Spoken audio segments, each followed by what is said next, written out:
लेकिन बीच में ही यूचिरो आ जाता है ग्रेन की जान बचाने के लिए, और वह तुरंत ही फेरेट को सबसे पहले पीछे करता है और उसका एक हाथ काट देता है। लेकिन इससे भी फेरेट को ज्यादा नुकसान नहीं पहुंचता और वह थोड़ी देर के लिए पीछे हट जाता है। अब यहाँ पे ग्रोन को मौका मिलता है और वह तुरंत ही वहां से भागने लगता है। अब इन लोगों के बीच में अचानक से मीका भी आ जाता है और यहाँ पे मीका तुरंत ही यूचिरो को पकड़ लेता है और अपने साथ लेके जाने लगता है कहीं और। तब यूचिरो रास्ते में उससे पूछता है कि तुम वैम्पायर्स का साथ कैसे दे सकते हो? उन्होंने हमारे दोस्तों को मार दिया और उन्होंने हमारे साथ क्या क्या किया है बचपन में, क्या तुम्हें याद नहीं? तो इसके जवाब में मीका बोलता है कि इंसान भी बहुत अच्छे नहीं हैं, इंसान भी इस धरती को खत्म कर रहे हैं, इसलिए हमें ना तो इंसानों से मतलब है और ना ही वैम्पायर से, इसलिए हम दोनों एक काम करते हैं, यहाँ से कहीं दूर चले जाते हैं। अब इन बातों को यूचोरे समझ नहीं पा रहा था कि यहाँ पे मीका बोलना क्या चाहता है। तभी उसका ध्यान जाता है कि उसके सभी दोस्त मुसीबत में हैं, क्योंकि जितने भी हाई रैंक के जो वैम्पायर्स हैं वो लगातार उसके दोस्त को पीटे जा रहे हैं और वह लोग हार रहे हैं। यहाँ पे उसके दोस्त बहुत बड़ी मुसीबत में फंस चुके थे। फ्यूचर चाहता था उनकी जान बचाना, लेकिन मीका ऐसा करने से उसे रोकता है और वह बताता है कि अपने दोस्तों को उनके हाल पे छोड़ दो, तुम अपना देखो, हमें यहाँ से चलना चाहिए। लेकिन यूचिरो इसके लिए तैयार नहीं था। अब क्योंकि लगातार मीका उसे रोक रहा था, तो यहाँ पे यूचिरो की आंखों से अब खून निकलना स्टार्ट हो जाता है और तभी यूचिरो पहुंच जाता है स्पिरिचुअल वर्ल्ड में, जहां पे वो अपने अंदर के डीमन से बात करता है और उससे पूछता है कि क्या तुम मेरे बॉडी के ऊपर कंट्रोल बनाने की कोशिश कर रही हो? लेकिन यहाँ पे उसकी डीमन बताती है कि ऐसा नहीं है, तुम्हारी बॉडी के अंदर एक और डीमन है जो शुरू से एग्जिस्ट कर रहा था और अब वही है जो बाहर आना चाहता है। वो बहुत बड़ा मॉन्स्टर है, वो बाहर आके रहेगा, अब तुम उसे नहीं रोक सकते। और तभी यूचिरो के सामने उसके स्पिरिचुअल वर्ल्ड के अंदर काफी सारे ट्रम्पेट आ जाते हैं। अब यूचिरो के लिए ये सब चीजें समझना बहुत ही मुश्किल था और उसको समझ में नहीं आ रहा था कि यह सब क्या चल रहा है। तब यहाँ पे शिरोमारू बताती है, यानी कि उसकी डीमन, कि अब बहुत देर हो चुकी है और वह बाहर आके रहेगा। इसके बाद रियल वर्ल्ड में हम यूचिरो को देखते हैं, जिसकी बॉडी से अचानक से ब्लैक ऑरा बाहर निकलने लगता है। ऐसा लग रहा था वो स्पाइक की तरह दिख रहा है और धीरे धीरे वो यूचिरो को एक मॉन्स्टर में बदल दे रहा है, जिसके बाद यूचिरो का खुद पे से कंट्रोल हट जाता है और यहाँ पे वो तुरंत ही क्रॉली के पास चला जाता है, जो कि एक हाई लेवल वैम्पायर है, और वो तुरंत ही उस पे हमला कर देता है।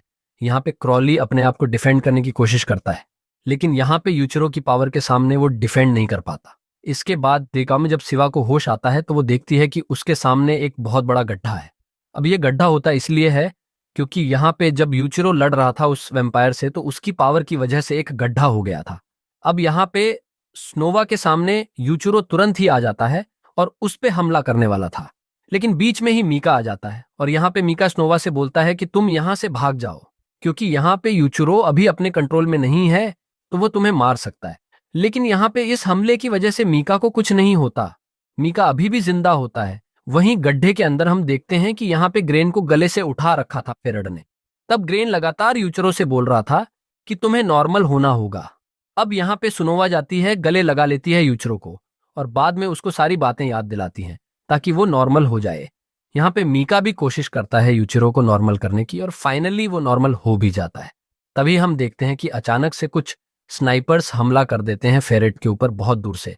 अब ये लोग ऑलरेडी छुपे हुए थे और ये सभी चीजें एक गुरेन की ही चाल थी, क्योंकि यहाँ पे गुरन को पता था कि लड़ाई में यूचिरो कभी ना कभी एक मॉन्स्टर में बदल जाएगा और उसके अंदर का मॉन्स्टर बाहर आएगा, और इसी मौके का फायदा उठा करके तब वो अपने स्नाइपर्स को बोलेगा वैम्पायर्स पे हमला करने के लिए। इन स्नाइपर्स के हमले की वजह से काफी सारे वैम्पायर्स तो मार दिए जाते हैं, लेकिन अभी भी काफी सारे वैम्पायर्स बच जाते हैं, जिसमें कि फेरेड और हाई लेवल रैंक के कुछ वैम्पायर अभी भी बचे होते हैं। तभी वहां पे हिरागी फैमिली भी आ जाती है। अब ये जो फैमिली होती है ये भी डीमन आर्मी के अंदर ही आती है और यहाँ पे वो लोग तैयार थे वैम्पायर्स को जिंदा पकड़ने के लिए। और तभी यहाँ पे सीन चेंज होता है और हम एक हफ्ते बाद का सीन देखते हैं जहाँ पे सभी वैम्पायर्स को पकड़ लिया गया था हिरागी फैमिली के द्वारा। और हम देखते हैं स्नोवो को। जब यहाँ पे स्नो अंदर जा रही होती है तो गार्ड्स उसको मना करते हैं, लेकिन स्नोवो बोलती है कि मैं भी हिरागी फैमिली से आती हूँ तो मुझे अंदर जाने दो। जब ये अंदर आ जाती है तो ये सबसे पहले जाकर के मिलती है ग्रूंग से और उससे सारी बात पूछती है कि यूसुरो कैसा है। तब यहाँ पे ग्रूम बताता है कि अब हमें उसकी जरूरत नहीं है, इसलिए अब हम लोग उसको रखेंगे अपने लैब फैसिलिटी के अंदर और लगातार उसके ऊपर टेस्ट करेंगे। और यहाँ पे स्नोवा इसलिए मिलने के लिए आती है यूसुरो से क्योंकि यूसुरो एक हफ्ते से बेहोश था, इसलिए वो देखने आती है कि यूसुरो ठीक है या नहीं। लेकिन हम पास्ट के सीन देखते हैं जहां पे सभी वैम्पायर्स को जब पकड़ा जा रहा था, तब फ्रेड भाग जाता है वहां से और वो मीका से ही बोलता है यहां से चलने के लिए। लेकिन मीका मना करता है। वो बोलता है कि मैं यूचरो के बिना नहीं जाऊंगा। लेकिन फ्रेड फिर उसे जबरदस्ती पकड़ के ले जाता है और इसके बाद हम करंट का सीन देखते हैं जहां पे मीका एक स्लीपिंग चैम्बर से उठता है। जब मीका तैयार हो रहा था, तब दो और वैम्पायर उसके पास आते हैं और उससे यूसुरो के बारे में पूछते हैं। लेकिन मीका उसके बारे में कुछ नहीं बताता। तभी दूसरा वैम्पायर बोलता है कि उस लड़ाई में यूसुरो को क्या हो गया था। तो यहाँ पे पहला वाला वैम्पायर बताता है कि हो सकता है उन लोगों ने उसकी पावर को जानबूझ के बढ़ा दिया। इससे ये लग रहा है कि हो सकता है वह उनका एक टेस्ट सब्जेक्ट हो। लेकिन यहाँ पे भी मीका कोई जवाब नहीं देता। तब बस उनकी सारी बातें सुन रहा होता है और थोड़ी देर के बाद वहां से चला जाता है। और वहीं पे दूसरी तरफ हम देखते हैं यूचुरो को, जिसको होश आ जाता है। तो उसके सभी दोस्त खुश होते हैं कि फाइनली यूचुरो को होश आ गया है। वो सभी लोग उससे हॉस्पिटल में मिलने भी आते हैं। इसके बाद जब यूचुरो अपने रूम में बैठा होता है तो वो एक बुक पढ़ रहा होता है। उसी समय सिनोबा वहां पे आ जाती है और उससे पूछती है कि तुम क्या कर रहे हो। लेकिन यूचुरो उसको कुछ भी नहीं बताता। तो यहाँ पे स्नोबा बोलती है कि मैंने देख लिया था कि उस बुक के अंदर लिखा हुआ था कि किसी भी वैम्पायर को इंसान में बदला जा सकता है और तुम इसी के बारे में पढ़ रहे थे, है ना? तो तुम ऐसा क्यों कर रहे हो? फिर यूचुरो बताता है कि मैं ये सभी चीजें मीका के लिए कर रहा हूं ताकि वो फिर से इंसान में बदल जाए। लेकिन पहले मुझे ये बताओ कि क्या हमने मीका को पकड़ लिया था? तो यहाँ पे सुनो बताती है कि नहीं, ऐसा नहीं हो पाया। वो पहले ही अपने दोस्तों के साथ वहां से भाग गया। तभी एक अनाउंसमेंट होती है जो कि हिरागी फैमिली के द्वारा की जाती है और यहाँ पे वो लोग यूचुरो को अपने हेडक्वार्टर्स में बुला रहे थे। ये यूचुरो जब उनके हेडक्वार्टर्स में जाने लगता है तो रास्ते में ग्रेन मिलता है और यहाँ पे ग्रेन बोलता है कि यूचुरो फैमिली जो है तुम्हें जॉइन करने के लिए बोलेगी, उनका ग्रुप, लेकिन तुम मना कर देना। फिर इसके बाद यूचुरो को मिसुआ मिलती है और यहाँ पे मिसुआ से जब वो पूछता है कि तुम यहाँ पे क्या कर रही हो, तो मिसुआ बताती है कि मुझे प्रमोशन के लिए बुलाया गया था, लेकिन मुझे नहीं लगता कि मैं इस प्रमोशन को डिजर्व करती हूँ। मुझे लगता है मुझे और तैयारी करनी होगी। तब यूचुरो बोलता है कि ऐसी बात नहीं है, तुम इसको डिजर्व करती हो और जहां तक बात रहा लीडरशिप की, तो आगे चल करके वो तुम्हारे अंदर इंप्रूव हो जाएगी। फिर इसके बाद यूचुर एक रूम में पहुंचता है जहां पे उसके सामने अचानक से एक वैम्पायर आ जाता है जो कि उसके ऊपर हमला करता है। तो यहाँ पे यूचुरो उसको मार देता है। फिर यहाँ पे उसके सामने हिरागी फैमिली आती है और उसका लीडर आता है। वो यहाँ पे बोलता है कि हम तुम्हारी लॉयल्टी टेस्ट करना चाहते थे। और इसके बाद हिरागी फैमिली का जो लीडर है वो यहाँ पे यूचुरो को बोलता है कि मुझे तुमसे फाइट करनी है, लेकिन याद रहे इसमें तुम अपनी स्पेशल पावर का इस्तेमाल नहीं कर सकते हो। यहाँ पर जब दोनों के बीच में लड़ाई होती है तो यूचुरो किसी तरीके से अपने को स्टार्टिंग में तो संभाल लेता है, लेकिन आगे चल के हार जाता है। और एक बार यूचुरो जब हार जाता है तो हिरागी फैमिली का जो लीडर है वो बोल रहा होता है कि तुम बहुत ही कमजोर हो, और इतना बोल के वहां से जा रहा होता है। और इसके बाद वो अपने भाई को भेजता है यूचुरो से लड़ने के लिए। यहाँ पे जब वो यूचुरो से लड़ता है तो यूचुरो स्टार्टिंग में तो अपने को डिफेंड कर रहा था और अच्छे स्ट्राइक्स भी कर रहा था, लेकिन आगे चल के यूचुरो भी इससे हार जाता है।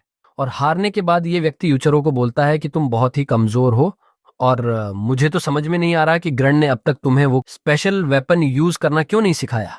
इसके बाद यूचुरो पूछता है कि बार बार मेरा टेस्ट क्यों लिया जा रहा है, जिसके जवाब में वो लीडर बताता है कि हमें शक है कि कोई ना कोई तो एक व्यक्ति ऐसा है जो कि वैम्पायर्स को हमारी सारी खबर दे रहा है, यानी कि एक स्पाई है जो हमारे बीच में है। फिर इसके बाद ये लोग यूचिरो को एक रूम के अंदर ले आते हैं और यहाँ पे वो लोग दिखाते हैं कि हमने किमी, झुकी और यूची को बंदी बना के रखा है, और अगर तुमने हमें सब सच नहीं बताया तो हम उनको टॉर्चर करते रहेंगे। इसलिए तुम्हें सबसे पहले ये बताना होगा कि तुम लोग अब तक गुरन का साथ क्यों दे रहे हो, खासकर तुम, जबकि तुम हमारी इतनी स्ट्रांग फैमिली को जॉय कर सकते हो। इसके जवाब में यूसुरो बताता है कि जब मैं बचपन में उस फैसिलिटी से भाग आया था तब ग्रेन था जिसने मेरी मदद की थी और उसने मेरे को एक ऑर्फनेज में रखा था। तब वो लोग बताते हैं कि पहली बात तो ये कि ग्रेन खुद उन बच्चों पे एक्सपेरिमेंट करता है जो कि ऑर्फनेज में रहते हैं, ताकि उन बच्चों के अंदर से उनकी हिडन एबिलिटी को निकाला जा सके। अब ये बात सुनते ही यूचर अचानक से शॉक में चला जाता है, क्योंकि उसको ये बात नहीं पता था कि ग्रेन ऐसा भी कुछ करता है। और इसके बाद वो लोग बोलते हैं कि अब तुम क्या हिरागी फैमिली को जॉय करना चाहते हो, लेकिन यहाँ पे यूचरो मना कर देता है। वो बोलता है कि मैं ग्रेन के साथ ही रहूंगा। अब इसके बाद वो लोग तो वहां से चले जाते हैं और उनके दोस्तों को भी वहां पे छोड़ दिया जाता है। इसके बाद यूचरो उन दोनों को कंधे पे उठा करके बाहर लेकर के आता है। वो लेकर के आते ही तुरंत गुरन से मिलता है और बोलता है कि अगर तुम्हें पता था कि मेरे अंदर कौन सी एबिलिटी है तो तुमने मुझे उसे यूज करना क्यों नहीं सिखाया, और मैंने तुम्हारे कहने पे हिरागी फैमिली को मना कर दिया है।